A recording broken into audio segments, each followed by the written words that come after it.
नमस्ते दोस्तों।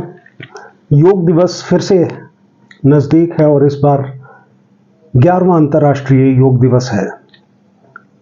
जब हम लोग योग की बात करते हैं तो हमेशा हम लोग योग को फिजिकल आसन के तौर पे देखते हैं, जबकि ये फिजिकल आसन से ज़्यादा सूक्ष्म है। फिजिकल आसन मतलब स्थूल, लेकिन योग असल में सूक्ष्म है। सूक्ष्म का मतलब है कि ये सटल है, दिखाई नहीं देता है बल्कि महसूस होता है। यानी कि ये थॉट भी है और एक फीलिंग भी है। ना तो थॉट हमको दिखाई देते हैं, ना फीलिंग हमको दिखाई देती है। और यही थॉट्स और फीलिंग्स हमारी एक्शंस बन जाती हैं, यानी कि हमारा कर्म बन जाता है। और फिर जैसा कर्म होता है वैसा हमको फल मिलता है। जैसा हमको फल मिलता है वैसा ही हमारा भाग्य होता है दोस्तों। तो ये सारा साइकिल है योग का। अब मैंने भी बहुत कोशिश करी थी योग को समझने की। जब तक राजयोग को नहीं समझा था तब तक मुझे योग के मायने नहीं समझ में आए थे। और जब राजयोग को समझा तो भागवत गीता मुझे समझ में आ गई, क्योंकि भागवत गीता को भी मैंने समझने का और पढ़ने का बहुत ही प्रयास किया था, लेकिन मुझे समझ में नहीं आती थी। ये मेरी ही प्रॉब्लम नहीं है, लेकिन बहुत सारे लोगों की है जो भागवत गीता को पढ़ते भी हैं, सुनते भी हैं और समझने की कोशिश भी करते हैं, पर फिर भी वो हमारे अभ्यास में नहीं आती। और जब अभ्यास में नहीं आती तो हमारे कर्म जो हैं वो बदलाव की ओर अग्रसर नहीं होते हैं। यानी कि हमारे अंदर वो जो नकारात्मक ऊर्जा और एनर्जी होती है, यानी कि नेगेटिव थिंकिंग होती है, वो पॉजिटिव थिंकिंग में नहीं बदलती है। अगर वो पॉजिटिव थिंकिंग में नहीं बदलती है तो फिर वो राइट एक्शंस में नहीं बदलती है। जब तक राइट एक्शंस नहीं होती हैं तब तक हमारा भाग्य या फिर डेस्टिनी भी राइट नहीं होती है।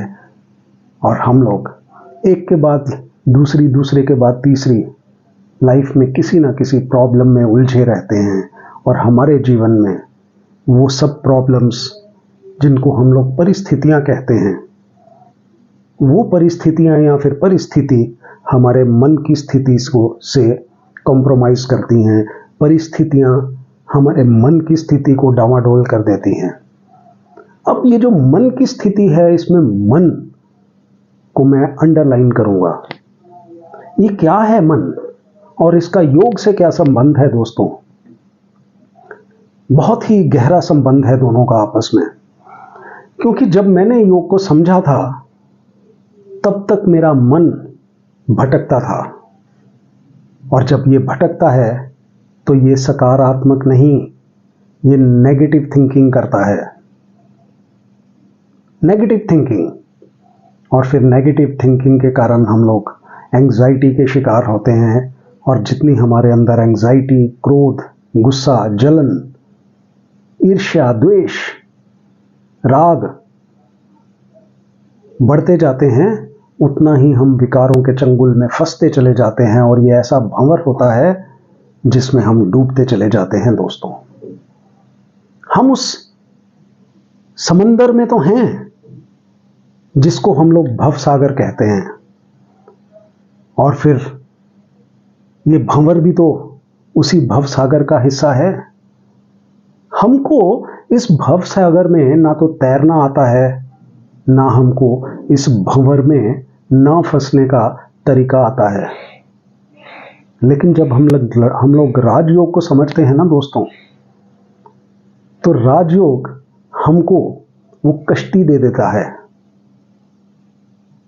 वो राजयोग हमको एक कश्ती दे देता है, और उसको चलाने वाला, कश्ती को चलाने वाला जो माझी होता है वो ईश्वर होता है। ईश्वर, परम आत्मा। क्योंकि ये जो भव सागर का खेल है ना दोस्तों, ये तीन के बीच में है। ये सारा खेल तीन के बीच में है। एक प्रकृति एक पुरुष और एक परम पुरुष। दोस्तों, मैं भी सुनता था, ये जो बातें हैं ये गीता की हैं, ये खेल इन तीनों के बीच में चलती हैं। और भागवत गीता कहती है कि इस खेल में अगर आपको जीतना है तो फिर आपको इस राजयोग को समझना पड़ेगा जो अभी लुप्त हो गया था।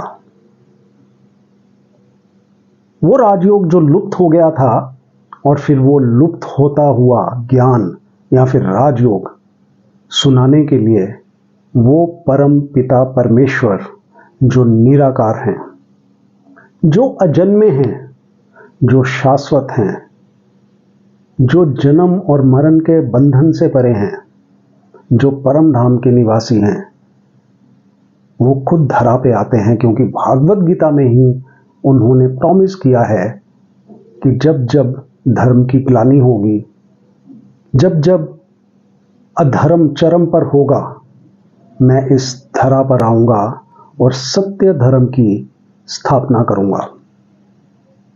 और फिर जब वो परम आत्मा शिव, दोस्तों यहां पर एक चीज मैं कहना चाहूंगा कि ये जो भागवत गीता है ये किसी एक समुदाय या फिर किसी एक रिलीजन का नहीं है, ये समूची मानव जाति का है। ये शास्त्र समूची मानव जाति का है।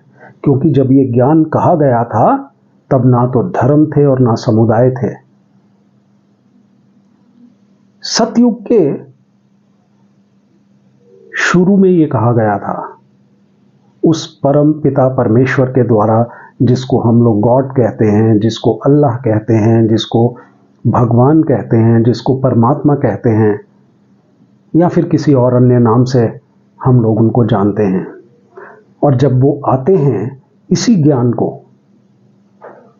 जो गुह्य था और हमको समझ में नहीं आता था, जब वो सुनाते हैं इस ज्ञान को, तो वही ज्ञान बहुत आसानी से हमको समझ में आने लग जाता है।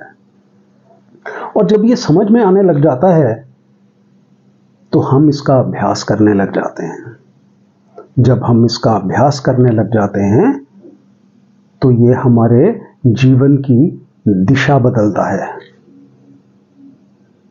यानी कि हमारे विचारों की दिशा बदलता है। नेगेटिव थॉट्स पॉजिटिव में कन्वर्ट करने के लिए मुड़ जाते हैं, यानी कि एक दिशा ले लेते हैं पॉजिटिविटी की तरफ। और यही नाव उस ईश्वर के हाथ को थामकर भवसागर को पार करती चली जाती है। दोस्तों, ये मेरे साथ हुआ है। मैं कोई सुनी सुनाई पढ़ी पढ़ाई कहीं से कैप्चर ही करी हुई बातें नहीं कह रहा हूं। मैं सिर्फ अपने एक्सपीरियंसेस आपसे शेयर कर रहा हूं, क्योंकि मैं भी बहुत बड़ा नेगेटिव थिंकर था। हर परिस्थिति में नेगेटिविटी देखता था और मैं सोचता था कि ये मेरे साथ हो रहा है, जबकि होता सबके साथ था। और जब मैं उस नेगेटिविटी का शिकार होता था तो मेरे अंदर एंग्जाइटी बन जाती थी, एंग्जाइटी हो जाती थी। और मैं पिछले 20-25 साल से हाइपरटेंसिव भी हूँ, मेडिकेशन पे हूँ। लेकिन जब मुझको समझ में आ गई कि प्रॉब्लम जो है वो मेरी थिंकिंग ही है, ये विचार जो मैं पहले समझता था कि ये अपने आप ही उत्पन्न होते हैं मेरे अंदर, जब मुझे ये समझ में आ गया कि ये विचार उत्पन्न नहीं होते हैं, मैं ही उत्पन्न करता हूं, ये मेरे हाथ में है, मेरे कंट्रोल में है, मुझे क्या सोचना है और क्या नहीं सोचना है। जब मुझे इस चीज की समझ आई इस राजयोग के द्वारा, तो मेरी जो ओवर थिंकिंग थी या नेगेटिव थिंकिंग थी वो कम हो गई। मेरे जीवन की दिशा भी बदल गई और दशा भी बदल गई। दोस्तों, ये पावर है उस राजयोग की। तो आइए हम लोग इस योग दिवस पर इस राजयोग को अपने जीवन का हिस्सा बनाएं और अपना जीवन श्रेष्ठ करके अपने आसपास वालों को भी उनका जीवन श्रेष्ठ करने में सहायक बने, तभी तो हमारी एग्जिस्टेंस का कोई पर्पस बनेगा दोस्तों। वरना तो इस जीवन में किया ही क्या। आजकल तो हम सुनते ही हैं कि किस तरह से आकस्मिक घटनाएं हो जाती हैं और हमको मौका भी नहीं मिलता है अपने पास्ट के किए हुए विकारों के बंधन में किए हुए कर्मों को ठीक करने का। और फिर यही कर्म जो होते हैं ये हमारा भविष्य तय करते हैं, यानी कि अगला जन्म तय करते हैं। और अगर हमने अपने इस जीवन काल में अपने कर्मों की दिशा और दशा सही नहीं की तो हम अपने साथ क्या लेके जाएंगे। भागवत गीता का ऐसा कहना है और बहुत सारे लोगों का मानना है कि हम लोग खाली हाथ आए थे, खाली हाथ जाएंगे, यहां से क्या ले जाएंगे। ये गलत है, ये सही नहीं है। हम अपने साथ अपने संस्कार लेके आए थे और अपने साथ अपने संस्कार लेके जाएंगे दोस्तों। ये सूक्ष्म है, स्थूल बात नहीं है। आइए हम लोग अपनी बुद्धि को इस स्थूल दुनिया से बाहर निकालें, यानी कि इस मेटीरियलिस्टिक वर्ल्ड से बाहर निकाल के उसको आत्मिक स्थिति में स्थित करें और इस आत्मिक स्थिति का अभ्यास करके अपना ऑरा क्लीन करें। आजकल हम लोग ऑरा क्लींजिंग की वर्कशॉप्स में जाते हैं, किस लिए? इसलिए कि हम लोग अपने नेगेटिव कर्मास को न्यूट्रलाइज करके पॉजिटिव करें। और अगर हम लोग राजयोग को अपने जीवन का हिस्सा बनाते हैं मित्रों, तो हम उस परमात्मा की भी सेवा करते हैं जो ये कहते हैं कि मैंने पुरुष को या फिर इस सृष्टि को अपने जैसा बनाया था। लेकिन हम लोग वो दिव्यता जो उस परम पिता जैसी है उसको खो चुके हैं। हमारे अंदर की दिव्यता आजकल खत्म हो गई है। अब उस दिव्यता को अगर हमको रीगेन करना है, यानी कि अपने अंदर भरना है, तो राजयोग के अलावा और कोई भी माध्यम नहीं है।